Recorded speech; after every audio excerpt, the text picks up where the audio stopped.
Asikhulumi enough nge-consciousness ukuze si-understande sonke ukuthi iyini. Ukuze noma ngabe ubani umuntu aziseshe ngaphakathi naye, aseshe i-consciousness yakhe ukuthi ikwesiphi i-state, ikweyiphi i-level, because iyasilimitha i-consciousness yethu. We end up si-confuse-wa i-reality esiphila kuyona, sifuna izinto, sifuna uku-accumulate izinto without going within and checking i-consciousness yethu ukuthi ikuphi. Ama-levels e-consciousness asuka le phansi ngesikhathi sisafuna izinto ze-security, aphinde anyukele phezulu sesibonile ukuthi i-security sesinayo, bese sifuna izinto zomzimba, zenyama. Aphinde anyuke siyofuna i-power ngoba sesifuna ukwazi ukuphila, siyiphilise nathi sibonakale ukuthi singabantu. Anyuke manje enhliziyweni sesiqala ukuthi sibe compassionate to one another. Inyuke futhi i-consciousness yethu ngumuntu, usuqala uba nezwi-ke manje, izwi eligcina seli-influencer futhi nabanye abantu. Iphinde inyuke ube usukwazi ukuthi ube nombono-ke manje towards the spiritual world. Inyuke futhi uphinde ukwazi ukuthi usuxhumana nomdali wena, usuthola ukwaneliseka ukuthi we are one. Ayikho into engase isihluphe kakhulu ngokuthi siloku sijahana nezinto ze-material world. Lama-levels of consciousness esikhuluma ngawo, umqondo wakho nokudevelopha kwakho as a human being, comparison nama-needs akho as a person. And lawo ma-needs lawo ahambisana nama-problems owafeysayo. Izinto esiyidingayo zistema from the fact ukuthi sinama-limits, awukwazi ukufinyelela entweni bese uthi ngiyayidinga leya nto, and then ugcina usuwumuntu othi mina ngidinga ukuba nomuzi, ngidinga ukuba nemali, ngidinga ukuba nomsebenzi, ngidinga ukuba nothando. So these things are different but zikuma-levels angafani e-consciousness. And if usakwi-consciousness e-one, i-awareness yakho isalapho, you are not aware of the other things, awuvulelekile. But ngoba manje sekune-social media kanjena, izinto ziyasherwa, it's nice because it plants a seed kumuntu ukuthi ahlale phansi azibuke yena ukuthi ukephi. Njengoba enyuka lama-levels of consciousness, if nawe ungazi-empowerisha ngokufunda kabanzi ngawo and do introspection, check ukuthi ukephi, you can be motivated-ke manje to do better. As ama-levels of consciousness enyuka, afana nama-chakras, from the lower chakras to the higher chakras. The higher you go is the more uba at peace with your life and understand impilo ukuthi isebenza kanjani. Sometimes nguvaleleke khoneni uneyinkinga, ubuka wena wedwa ngenkinga yakho wedwa, ungazi ukuthi if you can just open your heart and open your mind and open nje to impilo yonke uyibuke kahle, unga-understanda ukuthi even nalama problems enginawo abanye abantu banawo, or maybe there are other methods engawasolva ngawo lama problems ami. Uyeke futhi kuba bitter mhlambe, bese ufuna ezinye indlela ongakwazi ukuthi usizakale ngazo. And the most important method eyokuthi uthi go within, uzilalele, ulalela uNkulunkulu omngaphakathi kwakho, bese uyazi-elevate-ke kuma-vibrational frequency scale, unyuke nawe uye phezulu khona uzokwazi ukuxhumana ne-universe, uxhumane nomdali. Umeditate, uwenza ama-breath works, but-ke for some of us it doesn't start there. Sonke siqale edlozini because as singabantu sibuya kule belief system yokuthi amadlozi iwona aphethe impilo zethu, kumele ube nomsamo, ulenze idlozi lakho, uligeze, ulihlambulule. But enye into that I have realized esilimitha ile yokuthi uma usulenzile waligeza walihlambulula idlozi lakho, sekumele ukuthi ucele kulona yonke into, ulibeke lapha emsamo, ugqoke amabhayi. Kunabantu ebalimithayo leyo nto. If ikusebenzela wena it's okay, but kunabantu ebalimithayo because i-consciousness yabo ayikho lapho, ne-purpose yabo yempilo ayikho lapho. Manje sesiphila kulesikhathi sabantu abazalwe ngesikhathi umhlaba usu-designed in such a manner yokuthi i-generation efikayo, it is there to change ama-limiting belief systems, to collapse ama-structures lawa limithayo umhlaba, so that i-consciousness yabantu izonyuka yonke. So if uthola ukuthi kunomuntu obelievayo yena ukuthi umsamo nedlozi kuzomsiza, ijena kuyona, it's okay if it works for that person. But iningi labantu, iningi lethu selimuvile labona ukuthi In as much as siwathanda amadlozi ethu siwageza siwahlambulula, but it's important to release them, set your spirit free, iphindele emuva kumdali khona wena uzokwazi ukuxhumana ne-universe. Because yes siyaqala edlozini because isystem esafundiswa yona, and once wa-aware ngento wayenza wayipractice yak-affecta nayo that is how the universe works. I-universe iya-reciprocate lokho nawe okukhiphayo ikubuyisele kuwena, and nathi sifundisiwe ama-generations angaphambili kwethu sakwenza. It's just that manje kusilimita because i-consciousness yomhlaba wonke iyanyuka.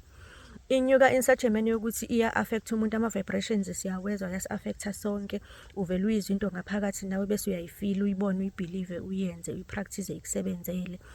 But the important thing is ungaqala edlozini but make sure ukuthi uyalirelease.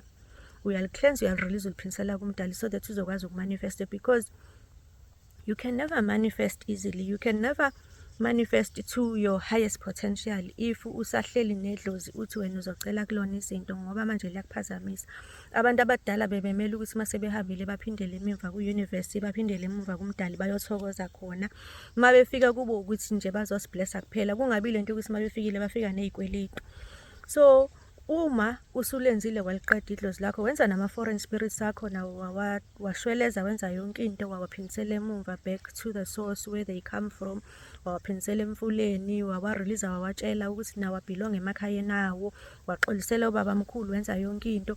Lapho usuka istage-ke manje sokuthi usunga-connecta-ke nomdali, usunga-connecta ne-universe. But the only way to connect with the universe futhi uconnecta nomdali is not through ukuguqa phansi uthandaze, ucele, uncenge, ukhale, because leyo nto iyakwehlisa kwi-vibrational level. Indlela yokuthi uxhumane ne-universe is through the heart, is through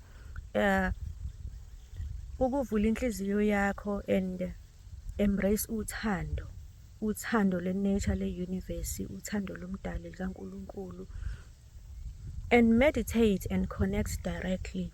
Hayi into yokuthi uzolinda ukuthi khona umuntu ozokuxhumanisa. That is why sithi wonke umuntu nayo ngaphakathi into engamxhumanisa ne-universe nomdali. It's a matter of empowering yourself. So when these things are shared like this on the social media and siyafunda ngazo sonke, uyaqobelela kuloko sunako nawe bese uyakhula, at the end of the day inyusa i-collective. Sonke as a collective siyanyuka, and when we move from the third dimension to the fourth and fifth dimension, nomunye eseceleni kwakho enza the same thing, kugcina sekunyuka umhlaba wonke. Umhlaba wonke uyonyuka to the higher dimensions uma abaningi bethu sebenyukile, then nawe uzokwazi ukuthi inyuke. And le vibration i-affecta umhlaba wonke as a physical matter, umhlaba uphinde affecte umhlaba as a spiritual entity. So izinto eziningi zama-vibrations, it's not about you nje uwedwa, but it's about i-collective. So if u-empowered ngale ndlela, empowered ngayo endleleni yakho, nomunye naye uyaboniswa ngendlela yakhe naye enze, ngoba i-state se-consciousness lowo muntu akusona, naye uyamuva ngoba akekho umuntu ohlala ndawonye. Abantu bahlezi be-adapta kuleyo journey abakuyona. As long as we know nje kodwa ukuthi at the end of the day kumele ukuthi sithole uthando, because mase sithola uthando sithola ubuthina ukuthi mina ngubani. And when you get to that stage usuba authentic to yourself and your journey. So into ye-consciousness idinga ukuthi umuntu ngempela angene emqondweni wakhe, azithole yena ukuthi mina ngubani, you know, am I selfish or am I selfless, am I angry or am I happy, am I accepting of i-situation engikuyona, or maybe ngisablame abantu, ngiblame abathakathi.